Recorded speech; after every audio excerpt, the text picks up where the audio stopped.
안녕하세요. 고직한 선교사입니다. 이제 여름방학이 다 끝나가고 있습니다. 그런데 코로나가 다시 재유행할 그런 그 조짐을 보여서 방학 아닌 방학을 또 맞아야 될 것 같은 그런 느낌이 듭니다. 일단 우리 순장 그 개강 수련회를 온라인으로 좀 진행하도록 하겠는데요. 이제 제가 여러분들에게 PPT 자료를 좀 공유하면서 같이 말씀을 좀 나누고자 합니다. 아 우리 지금 그 사랑의 교회 마당 순장반으로서의 우리가 이제 그 정체성을 가지고 지금까지 모여 왔었습니다. 지난 1 학기는 참 어려웠었습니다. 그러나 이제 이번 2 학기에는 우리가 온라인과 또 가능하면 오프라인 이 하이브리드형으로 같이 모임을 가지면서 우리 사랑의 교회 갱신 공동체의 기초를 든든히 하는 일들을 잘 감당했으면 좋겠습니다. 제가 지난번 1 학기 종강 모임 때 마당 기도회의 말씀 공급의 3 가지 기회에 대해서 나눴었습니다. 첫째는 주일 예배 지금 인터넷으로 드려지는 그 말씀 굉장히 중요하죠. 그다음에 이제 다락방 말씀이 있는데 우리가 그동안 코로나 상황 속에서 또 방학 속에서 할 수 없었습니다. 이제 이것을 회복하고자 합니다. 그리고 이제 세 번째가 다 같이 이 성경을 공동체적으로 읽는 한밥, 함께 먹는 밥 그 말씀에 대한 것인데 우리가 같이 주보에 올라가는 또는 이 카톡방에 올라가는 커리를 가지고 지금 성경 읽기를 하면서 지금 예레미야서에 들어가고 있습니다. 제가 예레미야서를 가지고 우리가 함께 공동체 성경 읽기를 하고 있기 때문에 거기에 있는 말씀을 가지고 지금 좀 나누려고 합니다. 남유다 왕국의 이 멸망사를 잠깐 보고 그 예레미야 활동 시기가 어떠한 때였는지를 좀 볼 필요가 있는데요. 우리가 알고 있듯이 BC 722 년에 북이스라엘이 아수르에 의해서 멸망당했습니다. 남유다가 이제 명맥을 유지하고 있는데 BC 716에서 687년 사이에 히스기야가 상당히 개혁적인 그런 통치를 했죠. 그러나 손자라고 할 수 있죠. 그 므낫세에 의하여서 아주 악한 통치가 이렇게 일어나면서 하나님께서는 사실상 남유다에 대해서 포기하시는 그런 일을 이미 세우셨습니다. 그러나 이 후대에 요시아에 의하여서 개혁이 또 일어나는 반가운 소식이 있었습니다. 그러나 하나님께서는 므낫세의 죄악 때문에 남유다를 멸망시키고자 하시는 계획을 버리지 않으셨습니다. 그래서 여호야김의 시대가 있었고 시드기야의 시대가 생기면서 BC 586 년에 바벨론에 의하여서 예루살렘이 함락당하는 그런 비참한 일이 일어나게 되었습니다. 바로 예레미야는 요시야 시대에 이 시작해 가지고 시드기야 시대에 사역을 이제 마치는 그러한 그 시기에 이 남유다가 멸망하는 그 시기에 멸망의 어떤 심판에 대한 예언을 하고 그러나 궁극적으로는 하나님의 구원의 역사가 일어날 것에 대한 희망의 메시지를 동시에 주는 그런 사역을 하였습니다. 이 동시대에 스바냐라든가 또는 하박국이 활동했던 것을 볼 수가 있습니다. 우리가 예레미야서 1장을 보게 되면은 예레미야가 부여받은 권한이 무엇인가 하는 것을 보게 되는데요. 1장 10절을 제가 읽겠습니다. 내가 오늘 너에게 많은 민족과 나라를 다스리며 그들을 뽑고 파괴하고 파멸시키고 넘어뜨리고 건설하며 심는 권한을 주겠다라는 그러한 말씀을 보게 됩니다. 그러니까 예레미야에게 두 가지 이 기능이 있어요. 그 민족과 나라의 역사의 죄악의 그런 것들을 보면서 뽑고 파괴하고 파멸시키고 넘어뜨리는 그 말씀 사역을 하게 되고 또 한편으로는 건설하며 심는 그 말씀 사역을 하겠다 하는 그런 이야기죠. 예, 여기 이 일종의 파괴하는 그러한 이 제거하는 철거하는 그러한 사진의 모습이 있는데 어떻게 보면은 이 예레미야는 이러한 철거 회사와 같은 역할도 감당하는 것이죠. 참 이것은 힘든 일이죠. 그리고 욕먹는 일이겠죠. 이 일을 할 것이다. 또 거기에 대한 고난을 주겠다. 그렇게 하나님이 예레미야에게 말씀하셨습니다. 그런가 하면 이 철거라는 것은 그 자체가 목적은 아니죠. 무엇인가 거기 철거하고 나서 굉장히 아름다운 그런 어떤 설계와 그것이 그대로 이제 시공이 돼서 일어나게 될 멋있는 그 모습들을 보게 되죠. 이것은 서울시의 용산구에 있는 재개발 조감도인데 일종의 재개발이 일어나는 그런 것들을 볼 수 있죠. 또 하나의 좀 모습 볼까요? 이게 우리나라 부산에 있는 그 북항의 재개발 그 조감도인데 참 멋있죠. 아주 뭐 유럽의 어느 이 해변 도시 같은 그런 느낌인데 어디보다도 아주 멋있고 아름다운 그런 곳입니다. 자, 이러한 재개발이 일어나도 가는 그런 것들을 말하는 것입니다.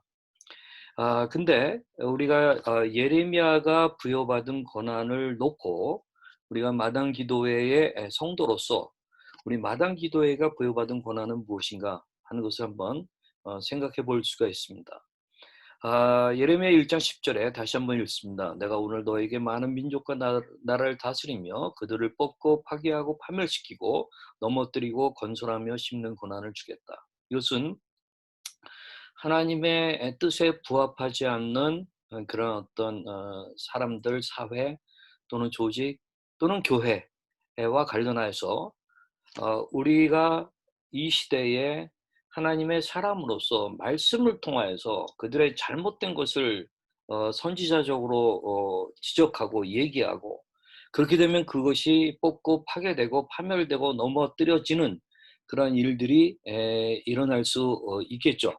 바로 그러한 의미의 다시 이 일종의 철거 회사적 그 기능을 우리에게 허락하셨다. 또 우리가 하나님의 말씀에 충실하게 그 들어가고 반응을 하다 보면은 우리의 어떤 이 발언에 의하여서 우리의 선지자적인 말씀 사역에 의하여서 잘못된 것은 교회라 할지라도 무너지게 되는 것이죠.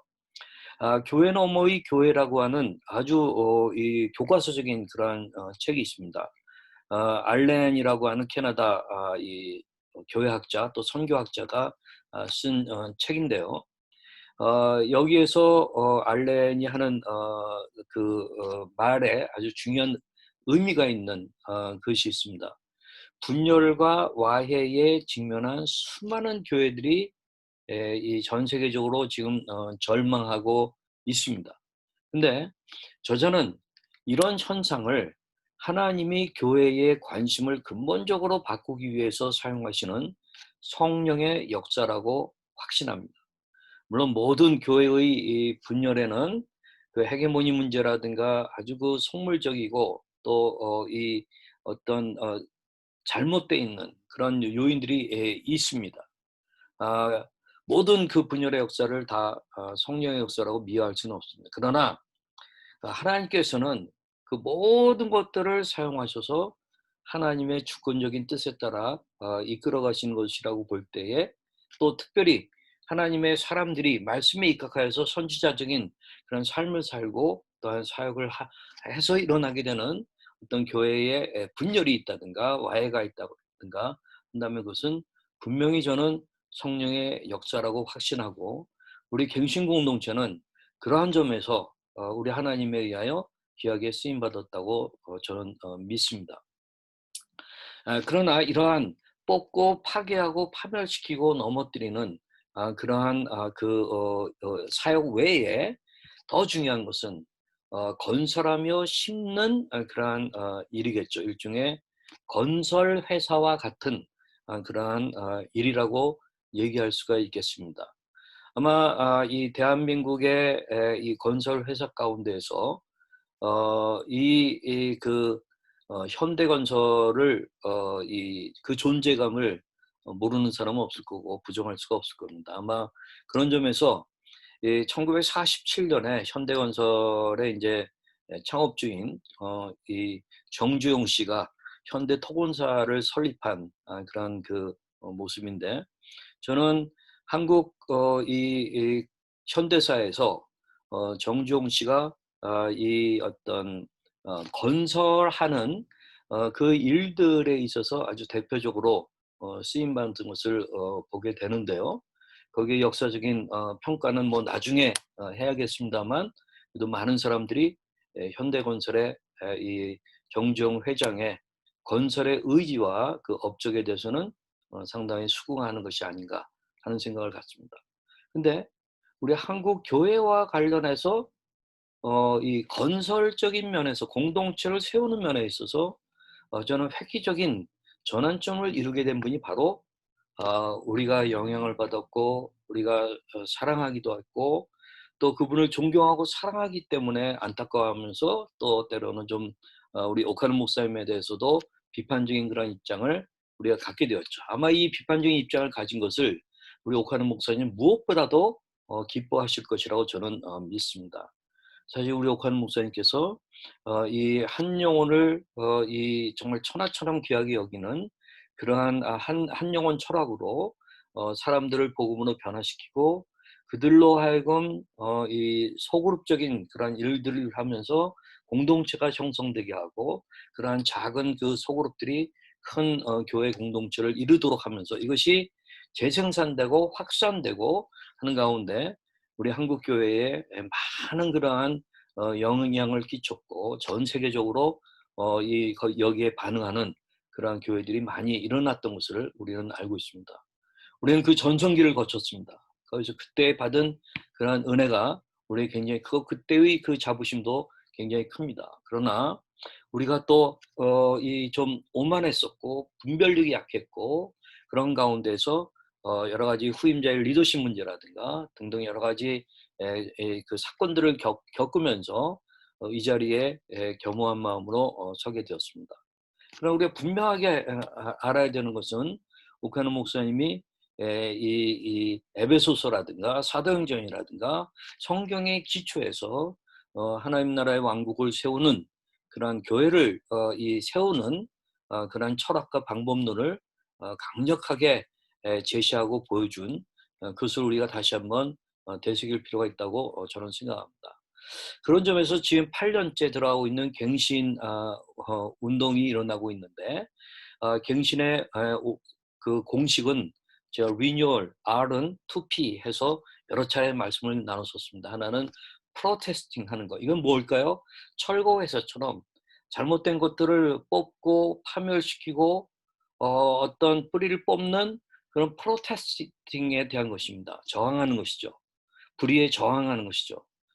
필요하다면 우리가 소송을 안 할 수는 없었던 것이죠. 그런 프로테스팅의 그런 시기가 있었고 이제 우리가 작년 이 연말에 우리가 이 면에 있어서는 이제 내려놓는 것이 하나님의 인도라고 하는 확신 속에서 이제는 우리가 패스토링 서로 공동체를 세우고 상호 목양하는 그러한 일들을 역점적으로 하기 위해서 올해 들어왔습니다. 그러나 안타깝게도 코로나 상황을 맞으면서 좀 다소 늦어지고 주춤거리고 있는 그런 것이 우리의 현실입니다. 바로 이 갱신의 5단계라는 것을 저는 누차 말씀드려 왔는데 우선 가장 중요한 것은 기반이 되는 개인적인 갱신이어야 되겠고 두 번째로는 관계, 소그룹 안에서 다락방 안에서 그 관계들이 갱신되면서 새로워지면서 다락방의 생명력을 갖고 확산되어 가는 그런 일들이 필요한 것이죠. 그런 가운데 우리에게 주신 제자훈련 사역이라든가 또는 전도 사역이라든가 이웃 사랑의 사역이라든가 해외 선교라든가는 사역적인 그런 갱신이 다시 일어나야겠죠. 그러면서 우리가 그동안 프로테스팅을 하다 보니까 굉장히 우리 공동체의 토양 가운데 의심을 갖게 되고 또 좀 공격적이고 날이서고 하는 그러한 이 문화가 토양이 많이 생겼습니다. 그러나 이제 이러한 것들을 우리가 다시 말씀과 사랑 가운데서 회복하고 갱신하여서 이런 토양적이고 문화적인 그런 갱신이 일어나고 있다고 저는 믿습니다. 그런 가운데 이제 구조적 갱신이 일어나서 서초센터와 우리가 앞으로 어떻게 돼야 될지 아직 누구도 아무도 모릅니다. 그러나 하나님의 인도를 받으면서 우리가 구조적 갱신도 이루게 되고, 만약에 우리가 서초센터와 좀 별도로 우리가 공동체를 세우게 된다고 한다면 또 그것은 어떤 구조를 가지고 해야 될지 하는 이런 것들이 구조적 갱신이라고 볼 수가 있습니다. 자, 이러한 이 갱신의 5단계에 대해서는 제가 여러 번 누차례 말씀을 드렸는데요. 이제 2020년 2학기를 맞으면서 우리 다락방의 순장님들과 또한 순원님들, 다락방의 순원님들이 함께 협력해 가지고 특별히 개인적 갱신, 관계적 갱신이 나가는 이 기초를 이루는 것이 굉장히 중요하다고 생각합니다. 여러분, 여기 이 레오나르도 다빈치의 모나리자 너무나도 잘 알고 있는데, 지금 이 코로나 시대를 맞으면서 이런 모나리자를 우리가 생각하게 됩니다. 전혀 어색하게 느끼지 않습니다. 작년만 해도 아마 이 모나리자에다가 이런 마스크를 씌우는 그러한 사진이 돌면 굉장히 생경하게 느꼈을 것입니다. 그러나 지금은 너무나도 친숙해졌습니다. 사실 우리 손주 세대들이, 그 어린 것들이 마스크를 쓰고 유치원에 가고 어린이집에 가고 초등학교 가고 하는 모습 보면 너무나도 안타깝죠. 그러나 이번 2020년 2학기를 맞으면서도 이 마스크를 쓰고 우리가 다녀야 되고 또는 만나야 되는 그런 상황인 것이 분명합니다. 이제 이 세계의 이 역사는 after the virus, 바이러스 이후의 그 시대와 그 이전의 시대가 너무나도 정말 예상할 수 없게 이 달라진 그런 것들을 이미 우리가 체험하고 있습니다. 그런 가운데 저는 여러분들에게 묻고 싶습니다. 여러분들의 신앙생활은 안녕하십니까? 이 민감하게 마스크를 쓰고 다니고 어떤 새로운 뉴 노멀 라이프를 우리가 살아가야 되는 것처럼 여러분들의 신앙생활은 안녕하신가요? 그리고 이 코로나 상황에 맞는 그런 신앙생활을 하고 계신지 여쭙고 싶어요. 여기에 굉장히 아름답고 아주 정결하고 정갈하고 매력적이고 뭔가 이런 데에서 차 한 잔 마시면서 좀 내가 좋아하는 사람과 같이 대화하고 하면 좋겠다 하는 생각을 갖게 되죠. 예, 경복궁 건춘문 맞은편에 자리한 활명 플래그십 스토어라고 하는 것이 소개되었는데 너무나도 매력적이더라고요. 바로 여기 보면 경복궁 건축문이 바로 보이는 이곳에서 이러한 차를 마시면서 또 대화를 하고 한다면은 얼마나 쉼이 되고 또 이 뭐랄까 힘도 얻을 수 있을까 하는 생각을 갖게 됩니다. 아 근데 문제는 이것입니다. 저는 "이게 편해요." 해서 언택트 비대면의 소비가 인제 이런 식으로 확산되면서 이제 뭐 지저분한 거 안 보고 싫은 사람 굳이 만날 필요도 없고 그냥 내가 좋은 곳에서 좋은 사람들과 함께 내가 어떤 코로나의 그 위험은 없고 안전한 가운데 어떤 비대면의 이 소비를 하는 이런 일들이 확산되어 가고 있습니다. 그런 가운데 제가 여러분들에게 문제 제기하고 싶은 것은 바로 이것입니다. 저는 이게 편해요. 언택트의 신앙생활도 그렇게 하고 계시지는 않습니까? 예, 우리가 불가피하게 비대면으로 예배 볼 수 있습니다. 그러나 비대면으로 예배 보는 것이 너무 익숙해져 가지고 타인에 대한 관심조차가 안 생기는, 그리고 나의 이기적이고 자기 중심적이고 자기 편의 위주의 신앙생활하는 그런 일들이 우리에게 익숙해져 가고 있지는 않은지요. 그렇기 때문에 우리가 언택트라고 하는 비대면 이것을 뛰어넘어서 이제는 교회도 온라인으로 온택트의 시대에 접어들었습니다. 이것은 우리가 원하든 원치 않든 그러한 일들이 일어난 것입니다. 그렇기 때문에 온택트를 적극적으로 하는 교회와 그렇지 않은 교회는 신앙생활에 있어서 전혀 다르게 일어날 것을 우리는 알 수가 있게 됩니다. 2020년 1학기를 한번 리뷰 한번 해보면은요. 그래도 그 1학기 때 줌이라는 것이 있어 가지고 우리가 여러 순장님들이 줌으로 같이 6번, 7번 만나게 됐고, 또 그다음에 우리가 카카오 보이스톡이라고 하는 것을 통해서 같이 이 소그룹으로 말씀을 가지고 나누는 그러한 일도 짧게나마 할 수 있었던 것은 굉장히 감사한 일이라고 생각합니다. 저는 특별히 남자 순장님들과 7차례나 비대면으로 이 줌을 가지고 교회의 본질을 연구하고, 또한 이 갱신의 본질을 얘기하고 하는 가운데 우리가 말씀 속에서 더욱더 각성하게 된 그 경험을 갖게 된 것이 얼마나 감사한지 모릅니다. 그리고 이것은 코로나 상황이기 때문에 줌이라는 것을 통해서 우리가 할 수 있기 때문에 가능했던 일이라고 저는 생각합니다. 그런 점에서 다시 한번 이 갱신의 5단계를 생각하면서 이런 일들이 차근차근 온라인으로, 이제 온택트로, 온라인의 이 언택트, 비대면의 그런 소통과 그런 나눔으로 일어나야 됩니다. 그래서 이것이 우리 갱신공동체의 하나 구조가 아니겠습니까? 사역협의회가 있고, 운영위원회가 있고, 바나바위원회가 있고, 갱신위원장이 계십니다.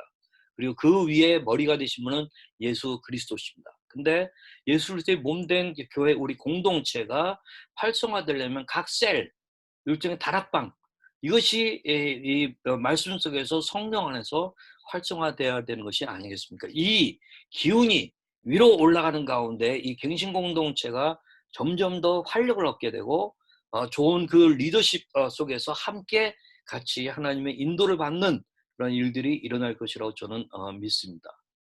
그러나 너무나도 안타깝게 지금 뭐 공연장이 다 이렇게 문 닫혔죠. 우리 예배당에 비어있는 그 자리가 생각이 되죠. 자, 이러한 이제 상황 속에서 이것이 뉴 노멀이 되는, 우리의 새로운 일상이 되는 그러한 시대가 되었지 않습니까? 그렇기 때문에 인류의 역사는 BC와 새로운 AC로 나눠진다 할 때, BC는 before 코로나고, 코로나 전 시대와 after 코로나 AC로 나눠지게 된다 할 때, 우리는 인정하든 안 하든 A씨로 들어선 것입니다. 원하든 원하지 않든 애프터 코로나 시대로 들어선 것입니다. 그렇기 때문에 전례 없는 변화의 시기, 뉴 노멀의 시대가 오고 있습니다. 신앙생활과 교회생활도 그동안 표준이 되던 것이 다시는 통하지 않습니다. 예를 들면은요, 우리가 예배당 중심으로 모여서 모이는 교회로서의 하는 그것이 더 이상 가능하지가 않습니다. 그렇게 옛날처럼 쉽게 되질 않습니다. 더 이상 그것이 표준이 되질 않았습니다. 또 우리가 다락방 함께 모여서 같이 말씀을 나누고, 우리가 사실 이 갱신공동체를 맞으면서 예전에는 다락방이 집집마다 돌아가면서 모이면서 서로의 생활도 알게 되고 나누고 돕고자 하고 하는 일들이 됐지만, 사실 우리 갱신공동체 하게 되면서 그렇게 못합니다. 예배당에서 다 모이고 있습니다. 그렇기 때문에 표준이 달라졌습니다. 이제는 또한 뉴 노멀 시대의 AC, 애프터 코로나 시대가 되면서 또 표준이 달라졌습니다. 그 표준이 달라진 것 가운데 중요한 것이 온라인으로 하느냐 안 하느냐에 달려있다는 것입니다. 새로운 가치 표준이 만들어지는 시대가 이미 도래했습니다. 옛날 방식의 다락방을 생각하시면 안 됩니다. 이제는 온라인을 통하여서도 충분히 이것이 가능하다는 것을 안다고 한다면 우리는 여기에 게을러서는 안 됩니다. 우리가 익숙한 그것에 젖어가지고 뉴 노멀이 되는 것을 받아들이지 않는다고 하는 것은 굉장히 어리석은 것이라고 저는 생각합니다. 자, 근데 이런 시대마다 새로운 가치 표준이 만들어지고 있지만, BC나, 그러니까 코로나 이전에 비포 코로나 시대나 AC 애프터 코로나 후에 그런 시대에도 변하지 않는 것이 있죠. 무엇입니까? 하나님의 말씀이 아닙니까? 영원한 하나님의 말씀이 아닙니까? 이 하나님의 말씀은 모여서만 나누는 것이 아니라 흩어져서도 얼마든지 가능한 시대가 되지 않았습니까? 변화하는 시대에 변함이 없는 복음을, 변화하는 시대에 변함이 없는 하나님의 말씀을 우리가 나눌 수 있게 된 것입니다. 그렇기 때문에 저는 다시 한번 마당 기도회의 말씀 공급 3가지 이 기회, 주일 예배를 인터넷 들을 때 그 말씀을 잘 새겨들읍시다. 또한 이제 만나지는 못하지만 온라인으로 온택트 다락방 말씀을 나누는 일들이 있게 될 텐데 그것을 열심히 하도록 합시다. 그리고 우리가 올해 초부터 계속 해오고 있는 공동체 성경 읽기 한반 말씀을 서로 나누고 그다음에 교제하고 하는 그러한 일들을 계속해서 하도록 합시다. 제가 이제 여러분들에게 카톡 문자로 비대면의 어떤 소통하면서 하는 방법들을 소개하는 간단한 유튜브 방송을 알려드리도록 하겠습니다. 그리고 카카오 그룹콜, 보이스톡 다락방이나 줌 다락방 시 유의점과 그 에티켓에 대해서도 이 카톡 문자로 여러분들에게 소개하도록 하겠습니다. 여러분, 아는 것만으로는 충분하지 않습니다. 적용할 줄 알아야 됩니다. 의지만으로는 충분하지 않습니다. 실천해야 하는 것입니다. 이것이 유명한 괴테의 말이죠. 아는 것만으로는 안 됩니다. 적용하셔야 됩니다. 의지만으로는 충분하지 않습니다. 실천해야 됩니다. 다락방, 마가 다락방의 생각을 버리셔야 됩니다. 마가 다락방도 시대를 따라서 변화되었고 우리 사랑의 교회 다락방 같은 형태가 만들어졌습니다. 그런 사랑의 교회 다락방도 갱신 공동체를 만나면서 달라졌습니다. 이제는 갱신 공동체의 다락방도 이 애프터 코로나 시대에 달라져야 됩니다. 그걸 아는 것만 갖고 해서는 안 되고 적용하고 실천해야 된다고 저는 믿습니다. 그런 점에서 고린도전서 9장 25절부터 27절의 말씀을 읽어드립니다. 이기기를 다투는 자마다 모든 일에 절제하나니 그들은 썩을 승리자의 관을 얻고자 하되 우리는 썩지 아니할 것을 얻고자 하노라. 그러므로 나는 다름질하기를 향방 없는 것 같이 아니하고 싸우기를 허공을 치는 것 같이 아니하며 내가 내 몸을 쳐 복종하게 하면 내가 남에게 전파한 후에 자신이 도리어 버림을 당할까 두려워함이라. 여러분 순장님들 지금까지 너무나도 훌륭하게 해오셨습니다. 그러나 이 연로해지셨다 해가지고 이 사도 바울과 같이 자기 몸을 쳐 복종하게 하는 일들을 하지 않는다고 한다면 우리가 도리어 버림을 당할까 두려워하는 마음을 가져야 되는 것입니다. 디모데전서 4장 7절부터 8절도 읽어드립니다. 망령되고 허탄한 신화를 버리고 오직 경건에 이르기를 연습하라 말씀하셨습니다. 육체의 연습은 약간의 유익이 있으나 경건은 범사에 유익하니 금생과 내생에 약속이 있느니라. 여러분 육체의 연습을 하기 위해서 산책 많이 하시죠? 또는 피트니스 센터에 가서 노력하시죠? 집에서 뭐 바이크 같은 거 타시죠? 많은 노력을 하지 않습니까? 그것은 약간의 유익이 있습니다. 그러나 경건은 범사에 유익합니다. 하나님의 말씀 속에서 우리가 나누고 서로 세우는 일들을 다락방 가운데서 하지 않는다고 한다면 우리는 많은 후회를 하게 될 것이라고 생각합니다.